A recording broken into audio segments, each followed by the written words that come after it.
Welcome, students. In today's lecture, I'm going to introduce you to a major romantic poet, S.T. Coleridge, Samuel Taylor Coleridge, who is more famous as William Wordsworth's collaborator in lyrical ballads, which was the beginning of the English Romantic movement in literature. Two of his major poems are prescribed in your syllabus, Kubla Khan and Christabel. In today's lecture, we will get to know about his life, his major works, and his poetic style as well. So, Coleridge was a poet, critic, and a philosopher of Romantic age. He was born on October 21st, 1772, in Awtry, St. Mary, Devonshire.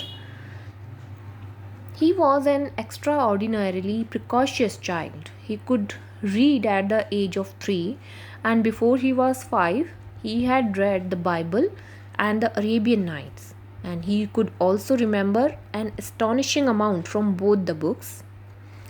His father died early, and at the age of 10, he was sent to the Charity School of Christ Hospital, London, where his precocious classical reading attracted a circle of young admirers, including Leigh Hunt and the essayist Charles Lamb. At the age of 19, he entered Jesus College, Cambridge, as a charity student, and he remained there for nearly 3 years from 1792 to 94, and he left the university without taking a degree. In 1794, he met Robert Southey, and the two young men entered into a scheme which Coleridge named Pantisocracy for the establishment of an ideal society in America. And this utopian plan came to nothing. To finance Pantisocracy, Coleridge and Southey gave political lectures in Bristol. They also collaborated on a verse drama named The Fall of Robespierre. They also simultaneously married the two sisters, Sarah Flicker and Edith Flicker. Coleridge married Sarah Flicker, but Southey and Coleridge soon quarreled over money and politics, and eventually they separated. In June 1797, Coleridge met William Wordsworth and his sister Dorothy Wordsworth. The intense friendship between three proved one of the most creative partnership in English Romanticism. Between July 1797 and September 1798, they lived and worked intimately together, and Coleridge composed his most celebrated poem here, Kubla Khan, The Rime of Ancient Mariner, Christabel, etc. Their selected works appeared as the Lyrical Ballads in 1798. So Coleridge was a man of genius, but he was absolutely wanting in willpower, and his slavery to opium, which lasted many years, gradually paralyzed his energies. In early life, he suffered from a neurological disease, and to ease the pain from the disease, he began to use opiates, and gradually he became a slave to the drug habit, and his naturally weak willpower lost all its directing and sustaining force because of it. So, the divinely gifted Coleridge had big dreams and projects in his mind, but the dreams were never realized and the books were never written. That is why his major works are fragmentary. Fragmentary means not completed. Okay. So now let's discuss major works written by him. His early poems are A Daydream, The Devil's Thoughts, The Suicide's Argument. Later poems, Kubla Khan. Kubla Khan is a fragment. The whole poem came to Coleridge one morning when he had fallen asleep while he was reading a book by Parchaz. And upon awakening, he began to write hastily, but he was interrupted after 54 lines and he never finished the poem, Kubla Khan. Then Christabel. It is also a fragment, and it tells the story of a pure young girl who fell under the spell of a sorcerer in the shape of the woman named Ziraldine. The Rime of the Ancient Mariner. It was his chief contribution to the lyrical ballads and is one of the world's masterpieces.